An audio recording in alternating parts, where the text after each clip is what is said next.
ከቀይ ባህር ባሻገር ኢትዮጵያን የሚፈትነው ድብቁ የማላክ ሰርጥ፣ ኢትዮጵያ ላይ እየመጣ ያለው ጫናና መውጫ መንገዱ። በአፍሪካ ቀንድ ለዘመናት ሲነገርና ሲታመን የኖረ አንድ አደገኛ ነገር አለ። እሱም እኛ ወደብ አልባ ወይም ላንድ ሎክድ ስለሆንን ልክ በቅርቡ ኢራን ላይ እንደተፈጠረው አይነት ከኢትዮጵያ ሩቅ በሆኑ የውቅያኖስ አካሎች ላይ የሚደረጉ ጦርነቶችና የጂኦፖለቲካዊ ሽኩቻዎች አይደርሱብንም፣ አጎራባች ሀገሮቻችን ሰላም እስካሉ ድረስ ገበያችን የተረጋጋ ነው የሚል ነው። ነገር ግን ዛሬ 2026 ላይ ሆነን ነገሮችን በምክንያትና በመረጃ ስናያቸው ይህ ጉዳይ ሙሉ በሙሉ ተቀባይነት የሌለው መሆኑን እንገነዘባለን። እንዳለመታደል ሆኖ በእጃችን የነበረን ሀቃችንን አተን ከባህር ርቀን የጂኦግራፊ መጽሐፍትና ካርታዎች ኢትዮጵያ ወደብ አልባ ሀገር ናት ቢሉም ወደብ ስለሌለን ከጦርነቱ ገፈት ከመቅመስ አላዳነንም። አሁንም የኢኮኖሚና የንግድ ቁጥሮች እኛ የባህር ላይ የኢኮኖሚ እስረኞች ነን ይሉናል። አሁን ላይ ኢትዮጵያ ለተደራራቢ ተጋላጭነት ወይም ሌየርድ ቨልነራቢሊቲ ለሚባል እጅግ አስፈሪ ዓለም አቀፋዊ ጽንሰ ሀሳብ ተጋልጣለች። የኢኮኖሚ ህልውናችን ከቀይ ባህር አልፎ አብዛኛው ኢትዮጵያዊ ከማያውቃቸው በካርታ ላይ እንኳን ሊጠቁሟቸው በማይችላቸው 3 ርቀት ላይ ባሉ የባህር ላይ ማነቆዎች ወይም ቾክ ፖይንትስ ስር ወድቀዋል። እነዚህ 3 በሮች ቢዘጉ የኢትዮጵያ ኢኮኖሚ በቀስታ መቀዝቀዝ ሳይሆን ይልቁንም ልክ እንደ ልብ ድካም ቀጥ የሚያደርግ አደጋ ይገጥመዋል። እኛ ሰሞነኞች ነን። ዛሬም በድንቅ ጥንቅራችን አዲስና አስደናቂ ጉዳይ ይዘንላችሁ መጥተናል። በቆይታችን የወደፊቱን የሀገራችንን ዕጣ ፈንታ የጨበጡትን እነዚህን 3 ወሳኝ የውሃ በሮችና የኢትዮጵያን የመውጫ መንገድ በጥልቀት እንመረምራለን። ጉዳዩ የሁላችንንም የዕለት ተዕለት ኑሮ፣ የሀገራችንን የኢኮኖሚ ህልውናና የወደፊት ዕጣ ፈንታችንን የሚወስን እጅግ ወሳኝ የሆነ ርዕስ ነው። ቪዲዮውን ከመጀመራችን በፊት ላይክና ሰብስክራይብ ማድረጋችሁን አትዘንጉ። እስከ መጨረሻው አብራችሁን ቆዩ። የመጀመሪያውና ዋነኛው የኢኮኖሚያችን ሰንሰለት የሆርሙዝ ሰርጥ ነው ቢባል ፈጽሞ ማጋነን አይሆንም። ይህ ሰርጥ በፋርስ ባህረ ሰላጤ ወይም ፐርሺያን ገልፍ መግቢያ ላይ በኢራንና በኦማን መካከል የሚገኝ እጅግ ጠባብ የውሃ ላይ በር ነው። ለኢትዮጵያ ይህ ቦታ ዝም ብሎ የውሃ መንገድ አይደለም። የሀገሪቱ የኃይል የትራንስፖርትና የግብርና ዋነኛ ደም መላሽ ወይም ቬን ኦፍ ኢነርጂ ነው። እስኪ ሐቁን በቁጥር እንየው። የኢትዮጵያ ኢኮኖሚ የጭነት መኪኖችን ለማንቀሳቀስ፣ ፋብሪካዎችን ለማስኬድና የዕለት ተዕለት እንቅስቃሴን ላለማቋረጥ በቀን ከ80 ሺህ እስከ 100 ሺህ በርሜል የተጣራ ነዳጅ ይፈልጋል።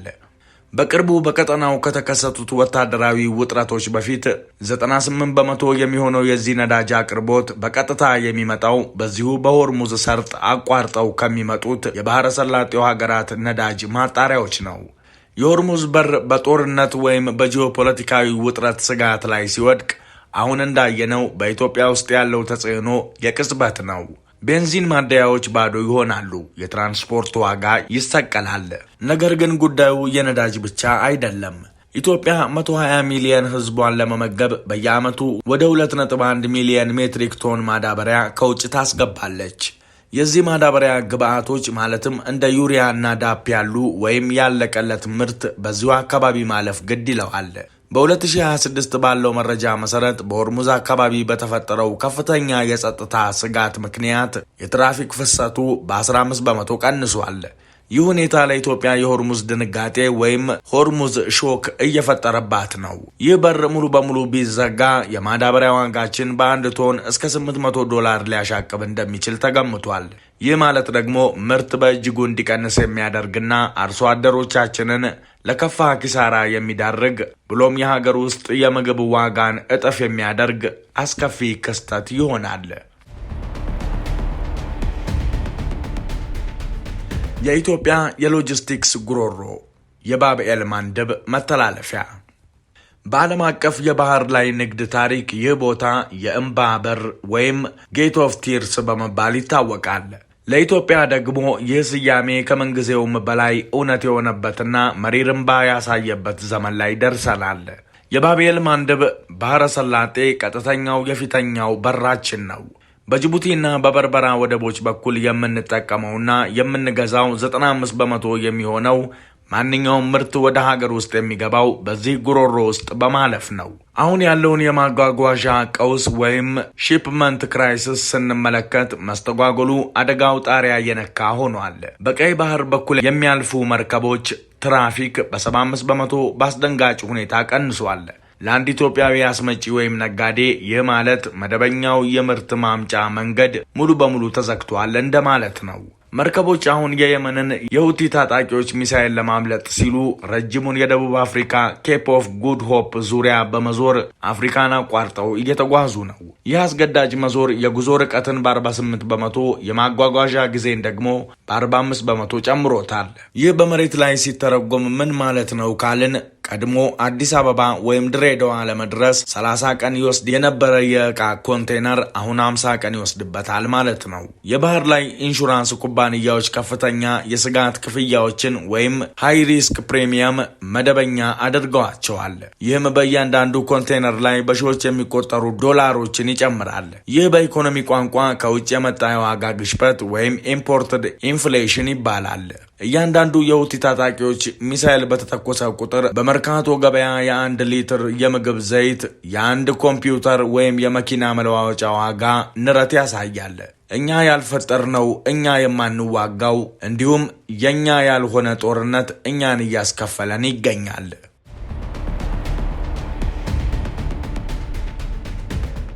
ሩቁና ድብቁ ሰርጥ የማይገመተው የማላካ ስትሬት።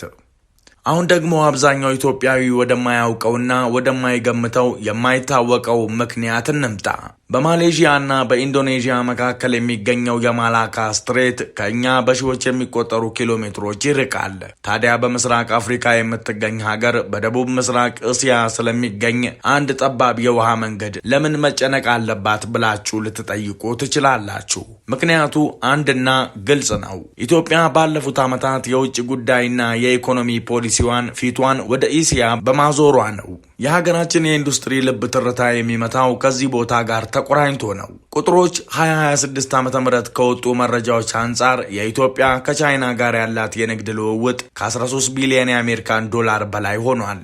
ቻይና አሁን ግንባር ቀደም የንግድ አጋራችን፣ የመሰረተ ልማታችን ማለትም የመንገዶች፣ የባቡር፣ የህንፃዎች ዋነኛ ፋይናንሰር እንዲሁም የኢንዱስትሪ ፓርኮቻችን ማሽነሪዎች አቅራቢ ናት። እያንዳንዱ ወደ ሀገር የሚገባ የሶላር ፓኔል፣ እያንዳንዱ ስማርትፎን እንዲሁም በቦሌ ለሚ ወይም በሐዋሳ ኢንዱስትሪ ፓርኮች ውስጥ የሚገኙ የጨርቃጨርቅ ማሽነሪዎች በሙሉ ማለፍ ያለባቸው በዚህ በማላካ ስትሬት በኩል ነው።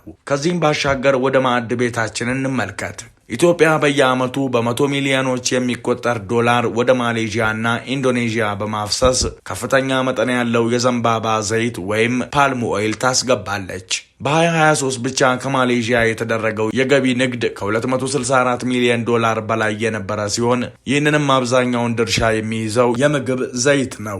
በደቡብ ቻይና ባህር በሚፈጠር የሀያላን ሀገራት እንደ አሜሪካና ቻይና ግጭትም ሆነ በባህር ላይ አደጋዎች ምክንያት የማላካ ስትሬት ቢዘጋ የኢትዮጵያ የኢንዱስትሪ ህልም ባንዴ ይቆማል። ርካሽ የኤሌክትሮኒክስ ዕቃዎች፣ ስራ ፈጣሪውን የሚያንቀሳቅሱ ማሽነሪዎችና የዕለት ተዕለት ፍጆታ የሆነው የዘንባባ ዘይት ፍሰት ሙሉ በሙሉ ይቋረጣል። ማላካ የኢትዮጵያን ተጠቃሚ ከእስያ ፋብሪካዎች ጋር የሚያገናኝ ድብቅ ሰርጥ ወይም ጎስት ሊንክ ነው። ይህ የውሃ መንገድ ከታነቀ የኢንዱስትሪ እድገታችን ዝም ብሎ አይቀንስም፣ ሙሉ በሙሉ ኮማ ውስጥ ይገባል።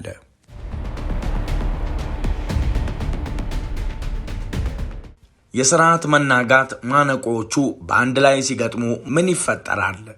የተደራራቢ ተጋላጭነት ጽንሰ ሐሳብ አጥኚዎች አጥብቀው የሚያስጠነቅቁት ስለ ስርዓት መናጋት ወይም ሲስተሚክ ሾክ ነው። ይህ የሚፈጠረው ሶስቱም ነጥቦች በአንድ ጊዜ ጫና ሲበዛባቸውና ሲታነቁ ነው። በ2026 እያየን ያለነውም ልክ ይህንኑ አስፈሪ እውነት ነው። ሆርሙዝ ያልተረጋጋ ነው። ይህም የነዳጅና ማዳበሪያ ወጪያችንን ሰማይ ነክቶታል። ባብኤል ማንደብ የጦርነት ቀጠና ሆኗል። የሎጂስቲክስ መስመራችንን አዘግይቶብናል። መጓጓዣንም እጅግ ውድ አድርጎብናል። ማላካ በጂኦፖለቲካዊ ውጥረት ውስጥ ነው። ለእድገታችንና ለዕለት ጉርሳችን ወሳኝ የሆኑትን ዕቃዎች ፍሰት አደጋ ላይ ጥሎታል። ይህ ሶስትዮሽ ጫና ለኢትዮጵያ እጅግ አደገኛ የሆነ የበጀት መታነቅ ወይም ፊስካል ቦትልኔክ ይፈጥራል። አስገዳጅና ውድ የሆነውን ነዳጅ እንዲሁም ማዳበሪያ ለመግዛት የውጭ ምንዛሬ ክምችታችንን ያሟጥጣል። በሌላ በኩል ደግሞ የኛ የውጭ ንግድ ምርቶች ማለትም እንደ ቡና፣ አበባና ጨርቃ ጨርቅ ያሉት በቀይ ባህር ቀውስ ምክንያት ስለሚዘገዩና ጥራታቸውን ስለሚጠብቁ በዓለም ገበያ ተወዳዳሪነታቸውን ያጣሉ። የምናገኘው ዶላርም ይቀንሳል። ይህ የኢትዮጵያን ኢኮኖሚ ከሶስት አቅጣጫ አጥምዶ የሚያደማ አደገኛ የጉጠት ወጥመድ ነው። የኢትዮጵያ ስትራቴጂካዊ መውጫና የመፍትሄ አቅጣጫ ምን ይሆናል? እስካሁን ያየነው ስጋቱንና ፈተናውን ነው። ታዲያ የኢትዮጵያ ትርፍ ምንድን ነው ካልን ከዚህ ሁሉ መከራ ውስጥ ኢትዮጵያ እንዴት አሸናፊ ሆና መውጣት ትችላለች ብለን ከጠየቅን ይህንን እናገኛለን። በዘመናዊው ዓለም ጂኦግራፊ ማለት ከአሁን በኋላ ማንን ታዋስናለህ ብቻ ሳይሆን በየትኛው የባህር ኮሪደር ላይ ጥገኛ ነህ፣ እንዲሁም እንዴት ይህን ጥገኝነት ትሰብራለህ የሚለውንም የሚያካትት ሆኗል። ኢትዮጵያ ከዚህ በኋላ በውቅያኖሶች ላይ ተመልካች ወይም ፓሲቭ ኦብዘርቨር ብቻ ሆና መቀጠል አትችልም። የሀገራችንን ብሔራዊ ሕልውና ለማረጋገጥና እነዚህን ቀውሶች ወደ ትልቅ ኢኮኖሚያዊ ትርፍ ለመቀየር ኢትዮጵያ ወደ መሰረታዊና አብዮታዊ መፍትሄዎች መጓዝ አለባት። እየተጓዘችም ትገኛለች። የመጀመሪያው እየተደረገ ያለው የኃይል ሽግግርና የኤሌክትሪክ ተሽከርካሪዎች አብዮት ነው። ኢትዮጵያ በቅርቡ የነዳጅ ተሽከርካሪዎችን ወደ ሀገር ውስጥ እንዳይገቡ ያሳለፈችው ታሪካዊ ክልከላ አካባቢን ከመጠበቅ ጋር ብቻ የተያያዘ አይደለም።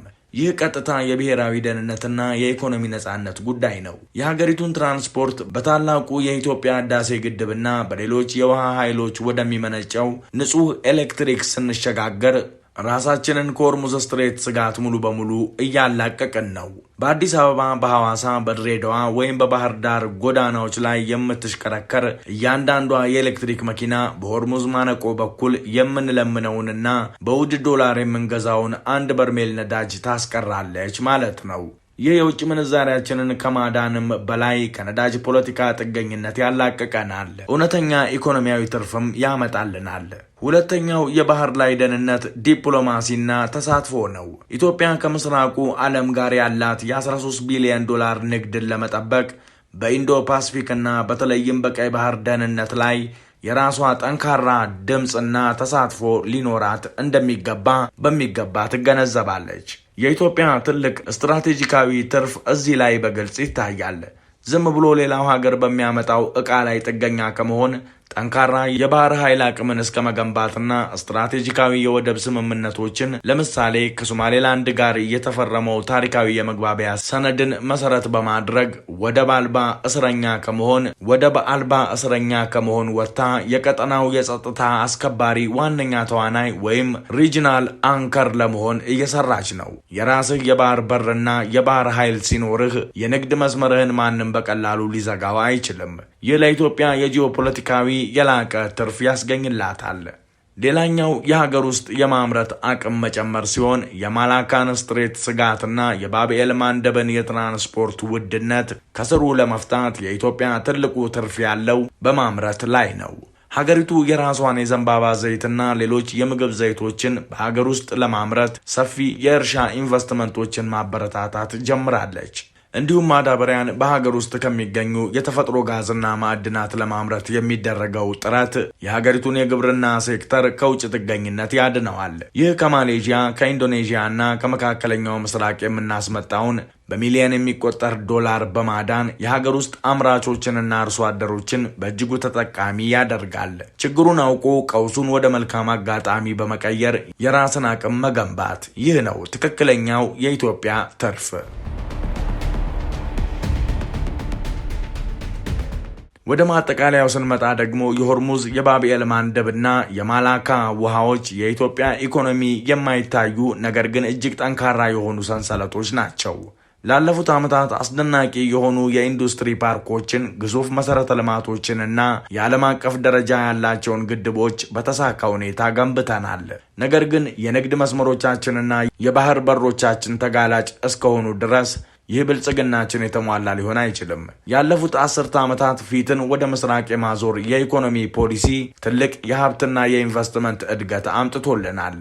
ነገር ግን እጣ ፈንታችንን በደቡብ ምስራቅ እስያ ከሚገኝ ጠባብ የውሃ መንገድ ጋር እንዲሁም ከመካከለኛው ምስራቅ የነዳጅ ፖለቲካ ጋር አጥብቆ አስሮታል። ኢትዮጵያ አሁን ከመቼውም ጊዜ በላይ በልበ ሙሉነት ተነስታ ከድንበሯ ባሻገር ድምጿን ማሰማት፣ የባህር ላይ አቅሟን መገንባት እንዲሁም የራሷን የኢኮኖሚ ሉዓላዊነት ማስጠበቅ አለባት። ምክንያቱም የተደራራቢ ተጋላጭነት በነገሰበትና ዓለም በጂኦፖለቲካዊ ሽኩቻ በታመሰችበት በዚህ ዘመን ባህርን ችላ የምትልና በሌሎች ላይ ብቻ ጥገኛ የምትሆን ወደብ አልባ ሀገር የራሷን የኢኮኖሚ ውድቀት በዝምታ እየጠበቀች ያለች ሀገር ናትና፣ እኛ ግን ይህን ሰብረን የውስጥ አቅማችንን አጠንክረን የባህር በራችንን አረጋግጠን በራሳችን ኃይል ቆመን የኢትዮጵያን ትርፍና እድገት እናረጋግጣለን። የተወደዳችሁ የሰሞነኛ ቤተሰቦች አብራችሁን ስለቆያችሁ ምስጋናችን ከልብ ነው።